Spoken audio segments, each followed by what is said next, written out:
Hello, friends. This is Dave Hurwitz, executive editor at classicstoday.com. Many of you, I mean a lot of you, have asked me to review the new Sibelius cycle with Klaus Mäkelä and the Oslo Philharmonic, because he's like 24, 25. He's a kid. Oh my goodness. And he's become music director of the Oslo Philharmonic for like the next 20 years and the music director of the Orchestre de Paris. He's getting all of these jobs thrown at him. And oh my God, it's such a mistake. Oh, these people are so stupid. How can I even begin to tell you what a nonsensical idea it is to give a child that kind of responsibility? What he really ought to be doing is playing piano as a repetiteur in some obscure German opera house until he's 45. And then maybe he can pop out and do some orchestral conducting. That was the old school. And one of the reasons that we admire so many of those old school conductors, even though they may have been very limited in some ways, was because they had experience. Just lots and lots of experience. Now, Mäkelä has genetic experience. His family, they're all musicians. But I have to say, I listened to the Sibelius cycle, and I want to get to the bottom line and then the details, so you can sort of decide how far you want to get into this. Should you get this Sibelius cycle? Hell no. It's lousy. I mean, it really is. It's really bad in many, many ways. I mean, of course it has its moments. What doesn't? But the moments are as much due to the excellence of the orchestra as to the interference of the conductor in what they would naturally be inclined to do. The bottom line, and this is really very simple, I mean, it's obvious, is that Mäkelä has no conception of large-scale form, none whatsoever. He conducts moment by moment. And as a result of that, all of these wonderfully organic, deliciously coherent symphonies fail to cohere. They're about as organic as a compost heap in his hands. They really are. And I'm going to take you through it one bit at a time, but I have to make a general observation. Well, two general observations. And then we can get into the nitty-gritty. The first observation is, after about 10 minutes of listening to any one of these pieces, 5 minutes, it depends how you do it, you know he's a string player. That was the first thing I thought of when I was listening to this. I said, this guy's a string player. Why? Because all he cares about is the strings. And as you all know, Sibelius symphonies are really not string pieces. They are woodwind and brass pieces. I mean, because Sibelius was a violinist. And all great composers who are violinists and string players know that if you're going to write great orchestral music, you've got to pay more attention to the woodwinds and to the strings. Oh my goodness, all he does is worry the string parts with fussy little phrasing and 4 billion ways to play a tremolo. But the biggest problem with his handling of the strings is balance. They're always too forward, especially when he seems to have no idea of what the difference is between an accompaniment and the melody. It's like, the tune has to be on top and the accompaniment has to be on the bottom, and they can't be equally loud, and the accompaniment can't be even louder. I mean, one of the best examples of it is the very end of the Third Symphony, which is a very, very tricky passage. That finale is tough. It fails more often than not. It really does. And you've got this fabulous tune going, da da da da da, bum ba da da da da, and underneath that the strings are just whizzing along. Chugada chugada chugada chugada chugada chugada chugada chugada chugada chugada chugada. That's what they're doing. The melody is not chugada.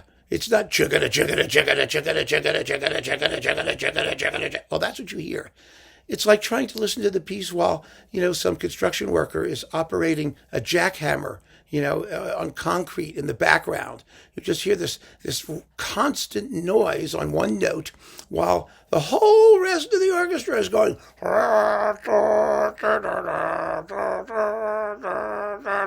It's just this clogged up mush in the background.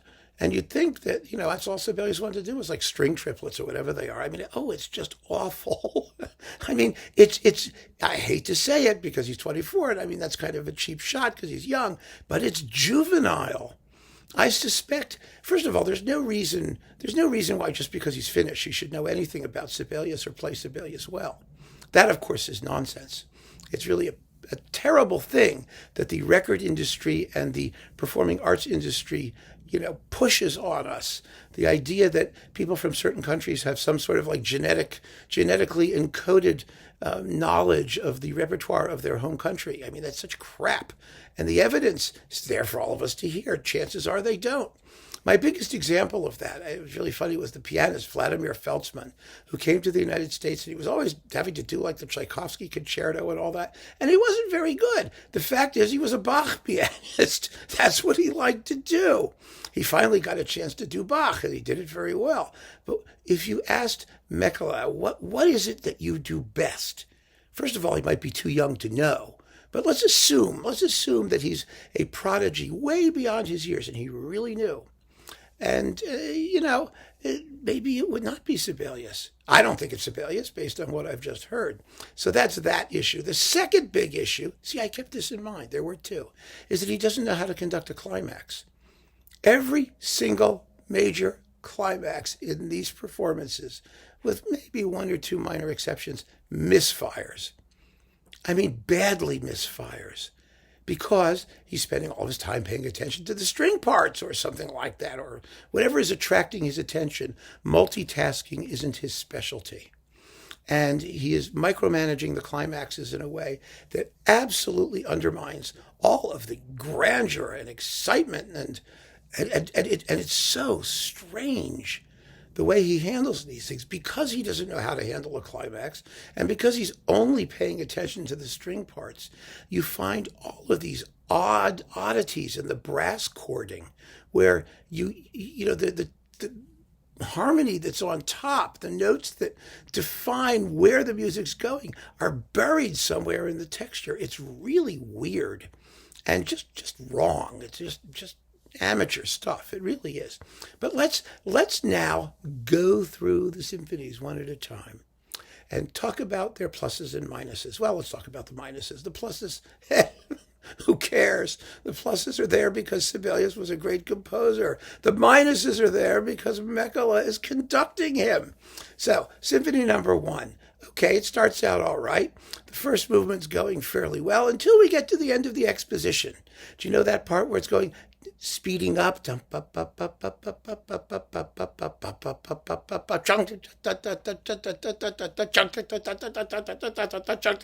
Well, he's decided he knows how to make intercello rondo, and he makes so much of intercello rondo that he just goes way past like the off ramp, more or less, and then has to slam on the brakes to get back to the original tempo, to get into the development section and the coda, and it's all messed up. Now, you know, and I know, that Sibelius had lots of problems with endings. Endings were not his specialty because he gets so much momentum and energy going that he's not quite sure how to stop it. And so you have to be really, really careful when you get to Sibelius's endings. Virtually every ending in this series is a letdown. He exaggerates just how bad Sibelius was at writing endings. And it's really almost embarrassing. It's like he's slapping you in the face with, oh, here's a particularly unsatisfying ending. We'll get to a couple of those anon. But the end of the first movement of the first symphony is a case in point. The second movement is all right, except it's subject to some extreme tempo manipulations that he seems to italicize certain passages, which again, goes to the idea of overall coherence. The scherzo is fine, sounds like a scherzo. And the finale, I had such hopes for the finale. He does some nice things. He really, really does. He has a tendency to prevent the strings. The strings, he wants them to phrase in a rich, beautiful legato. But the opening of that finale is a scream of terror or despair. It doesn't scream. It's just pretty. I mean, he has no sense of what to do to give the music some ugliness and edge. It doesn't have to be necessarily ugly, but edge, intensity, passion, let's call it that. Passion, there we go.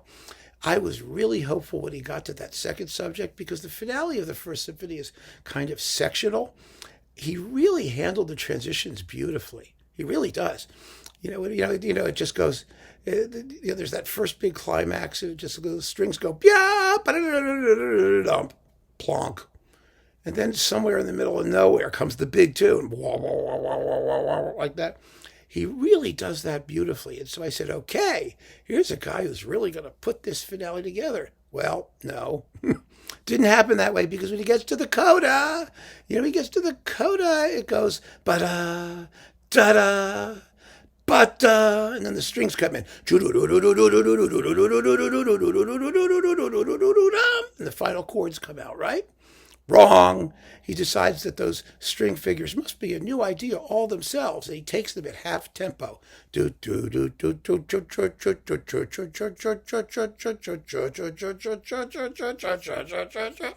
Oh, it takes forever. Oh my goodness, it just blows the whole ending. And that's sort of typical of everything that he does. Now, let's turn to the second symphony. First movement, not bad. It's nicely done. The central climax is well built. He has almost a carillon-like oily legato in places that I think is inappropriate. He needs to punch out the rhythm a little bit more firmly, particularly in the brass. But of course, he doesn't pay attention to the brass except to say, okay, guys, oily legato. I mean, that seems to be about his modus operandi there, but it's all right. The second movement, well, because he's only paying attention to the strings, the climaxes sound distinctly odd. You do hear a lot of, gnarly string parts and things popping out, but it's not bad. Don't get me wrong, it's not bad. He gets through it. Problems begin in the second half, as they so often do with the Second Symphony. The scherzo is simply too slow. The tempo is like vivacissimo. It's supposed to be as fast as possible. And frankly, if it's a little blurry in articulation, that's okay. That was clearly Sibelius's intention. It's supposed to sound like a whirlwind. It's not supposed to have distinct notes because there's no tune there for the most part. The tune is in the woodwinds, do, do, do, do, do, do, do, do. There you get little lyrical bits of melody. But if you want to pretend that there's a tune in the strings, no,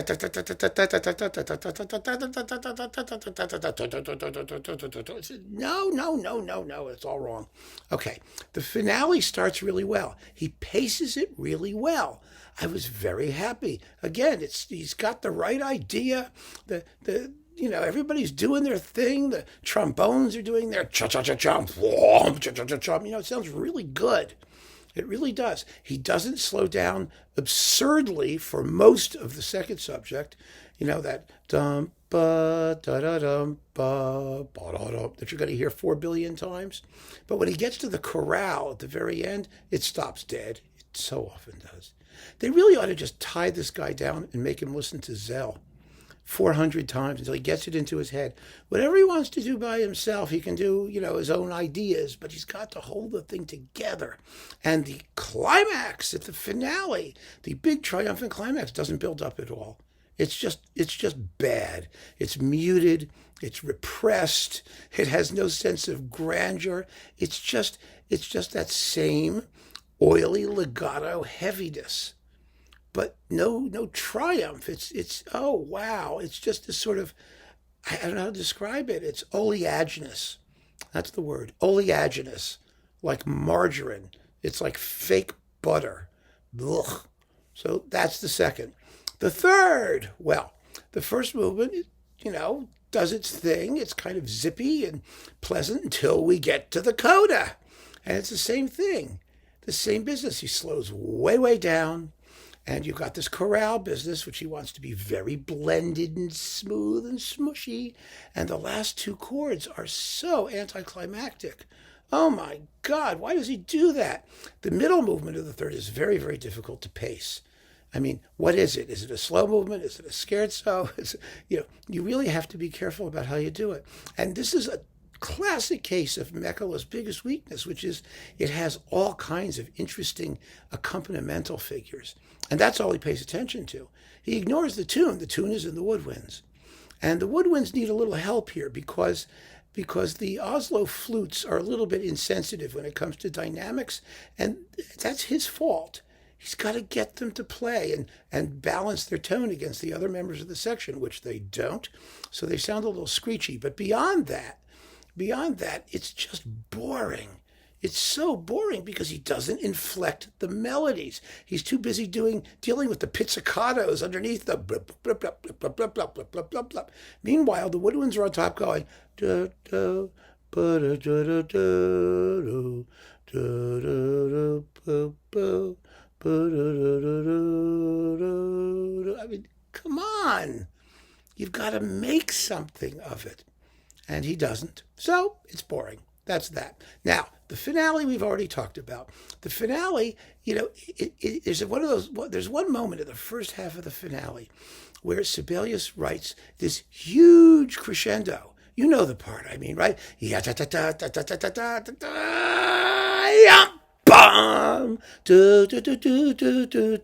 the horns, right?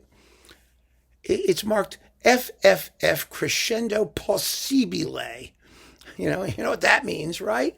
As loud as you can get. It's this huge. It's like running into a brick wall, and boom. No, it passed by. The first time I was listening to it, I missed it entirely.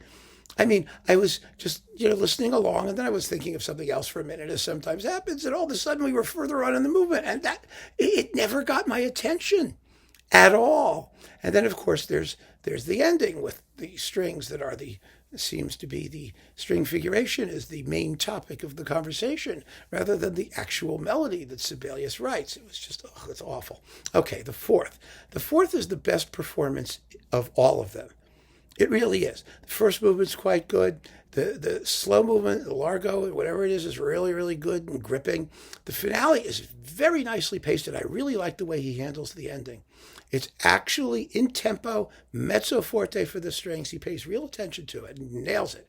The only awful thing about the fourth is the scherzo, which is another one of those movements where every single idea has its own tempo area, unrelated to anything else that comes before. So the whole thing just falls apart.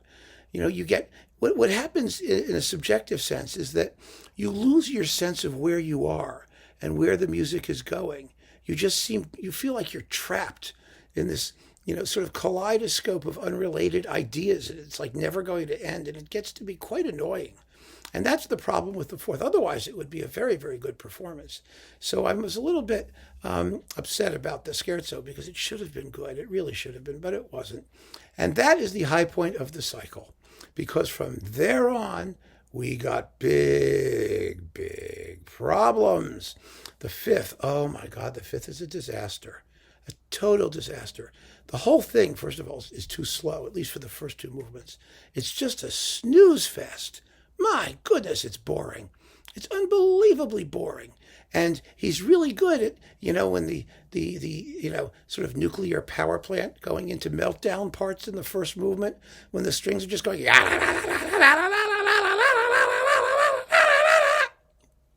wonderfully terrifying. He's wonderful. Why? Because they're string tremolos. Oh, the things he can do with a tremolo. Our friend, the conductor, who is a cellist. Yes, obviously, he loves those cellos and those string tremolos. But there is a huge climax between the first half of the first movement and the second half, the sort of scherzo portion. And that transition is one of the greatest things Sibelius ever wrote. And it should be just this amazing clearing of the air. On one side, you've got this enormous sort of toxic chiroplastic flow, volcanic thing. And on the other hand, you've got light and clarity. And you've got to really nail that climax. Again, he just sort of blows over it. It's like just it's a damp squib. It's so anticlimactic because he doesn't let the brass come out. He doesn't let the timpani really rock. It's just dreadful. And from there on in, the scherzo is first of all, it's too slow. It never scherzifies. It never dances. It's not light enough. I mean, it's got wonderful string tremolos. They're just going underneath everything. It's amazing. And then when you get to the end of the first movement, where Sibelius is speeding up and speeding up, you've got bum, ba, ba, triple forte timpani. Ba-da-dum, bum, ba-dum, bum, bum, bum, bum, bum, ba-dum, right? No. He just misses it all. It's all for nothing. Now the fifth symphony, the second movement of the fifth this is just boring. My God, it's boring. It's at least, I don't know, 20, 30% slower than it needs to be. And it needs to move because the main thematic idea is just a 5-note blum, blum, blum, blum, blum, 1, 2, 3, 4, 5. Yeah, 5 notes, blum, blum, blum, blum, blum. It's everything you can do with 5 notes. And it's got to be playful in that sense. And this is just deadly. It's dire. It's miserable, except at the end. Now, the end is one of those codas I keep talking about with Sibelius having trouble with endings, right? It's da-da-da-dum, ba-da-da-da, ya-da-da-dum, bum, bum, ba-da-dum, with the woodwinds, right? And you have to give it a certain gentleness and sweetness. And that last note, which is short, it's short. You have to somehow da-da-da-da, so that it sounds like the last note. He doesn't. He cuts it short. He cuts it in half. It's da-da-da-dum, ba-da-da-dum, ba-da-da-dum, bum, ba-da-da-dum. Like that. It's just awful. I mean, and he speeds up. Finally, he speeds up. He gets up to tempo. For the coda, it's such a throwaway. And I'm sure that's his intention. Obviously, he's trying to throw it away. Well, it works. It lands straight in the trash can. Good throw. Absolutely. Maybe basketball was his thing and not conducting. And then we get to the finale. Oh, the finale. You get the swan theme, and the horns, da, da, da, da, ba, da, da. It has no exaltation whatsoever. The horns are sort of buried in the texture. The loudest thing in that whole section is the double basses. And it's awful. The double basses are doing as dum, ba, ba, bum, bum is happening. The double basses have this sort of jiggly, repeated note figure. Chugga chugga chum, da, da, chugga chugga chum, da, da, chugga chugga chum, like that. You almost never hear it. It's a low rumbling that's more felt than heard in good performances. And if the double basses play it too hard, then the strings actually, they actually execute a sort of Mahlerian, struck with the bow, geschlagen effect, like a Colenio. They click. There's an actual clicking sound that they make when they play that hard, and that's all you hear. So it's like in the back you hear click, click, click, click, click, click, click, click. I mean, it's just stupid. Why would anyone do that? And then the end is another one of those pile-ups that never piles up. It just spreads like a swamp, like an oil slick, and it just spreads out. And the ending is just awful. How do you blow the last 2 chords? The last 2 chords are brump, brump in the timpani. It's not bump thump, bump thump. Well, that's the way he does it. And he doesn't even allow the timpani to play a real fortissimo. So it's muted on top of it. Oh, ooh. I mean, if you're going to do the extra blunt thwump, then at least make it a loud blunt thwump. So it sounds butt thump, butt thump, then it's like you get a sense of finality. And instead we have bump thwump, bump thwump. Ugh. All right, that's the fifth. Now the sixth. Sixth is just awful. It's all just too slow. The whole thing. Soup to nuts. I mean, the opening string thing, beautiful, wonderful Palestrina-like string polyphony. There are moments when it seems to stop completely dead. You never think it's going to end. And then when the tempo doesn't actually pick up, it's a fascinating movement. It's all in one tempo, but the notation is in smaller note values. So it actually doubles in speed after that first climax. And it's, oh, wow. It's just rigid. It's chunk chunk chunk chunk do do do do do do do do do do do do.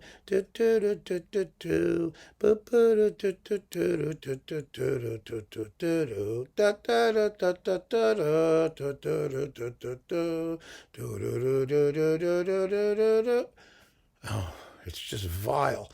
And if you thought me singing it was horrible, wait till you hear him play it. It's even worse. And that's the way the whole thing goes. I mean, it's also all just under tempo and soggy. In the finale, I mean, it's marked allegro molto. Very few people actually do it. Bernstein does it. He's one of the few who actually follows Sibelius's tempo indications. And it's rather amazing, the results. If his orchestra played it better, he would have been in good shape. I can imagine if Mäkelä, with his attention to string playing, actually took it at tempo and made them play it, it could have been really, really special. I can really sort of imagine that. You know, Bernstein's tempos, Mäkelä's string articulation. Wow, that would have been a combination. But unfortunately, we only get Mäkelä doing Mäkeläish things. And it's a big, big bore. That's the thing. It's just boring. The whole performance is boring. And so is number 7. 7 is just as dull. It's the same business because he has similarities with the 6th, right? There's that opening string passage. Boy, does he milk that for all it's worth. And then you get to the climax and the trombone theme comes in. And, you know, he doesn't understand how to handle Sibelius's backgrounds. Aside from tremolos, you know, those sustained wind and brass chords, they're all too loud. The result is just this sort of thickness and density to the texture that makes it very fatiguing to the ear. But with the 7th, you know, you get the trombone tune. Okay, it sort of is getting buried in this welter of accompanimental figuration or sustained chords in the background. Then it's supposed to speed up. You know, the tempo starts to get faster. Da da da da da da da dum, ba da da da da da da dum, ya da da da da da da da, right? And then it's supposed to take off like a shot. And then it gets into that swirling string thing where the main tune of the trombone comes back in the minor key. It's all just too slow. It never takes off. There's no feeling of flight, of lightness to it. And so when the tune comes back and it's slowing back down to the original adagio, you don't get a sense of fast going back to slow. You just get a sense of heavy getting heavier because that's all it's done. Now, the pastoral interlude in the middle, it's okay, but it needs more rhythm. My goodness, it needs rhythm. It needs rhythm in the timpani. You know, the timpani have those wonderful solos. Bum, bum, bum, bum, bum, bum, you know, they go for nothing. Absolutely nothing. And the closing pages are another one of those disappointments. I mean, disappointment because, like, the brass chording is somehow messed up. You don't hear the notes you're supposed to hear, those final chords. I mean, it's an amen. It's just a nice, normal amen chord that Sibelius does all the time. But it has no sense of fulfillment or of any kind of life to it. It's just dead, completely dead. And then, as a bonus, yes, there's a bonus. We get Tapiola. And I was really looking forward to Tapiola because Tapiola you can play with a little more than you can the symphonies, I think. But it's the same situation with everything else. Muted. Why am I even going into it? He has wonderful moments of string articulation. Oh, listen to that spiccato. Listen to that jeté. It's a jeté. Listen to the grand, whatever the hell bowing thing it's doing. It does all of that stuff. And who cares? Because the woodwinds have the tune. The woodwinds, they have the tune. And there's 2 climaxes in all of Tapiola, right? There's the part where the brass goes, blah, da, ba, da, da, da, da, da, da, da, da. Well, that he rushes and doesn't play loudly enough. He doesn't let him really dig into it. And the storm at the end. Oh. Okay. The storm at the end. The storm at the end, as you know, is just a swirl of string tremolos. And they're not supposed to be measured so that you can count the number of raindrops falling in every bar.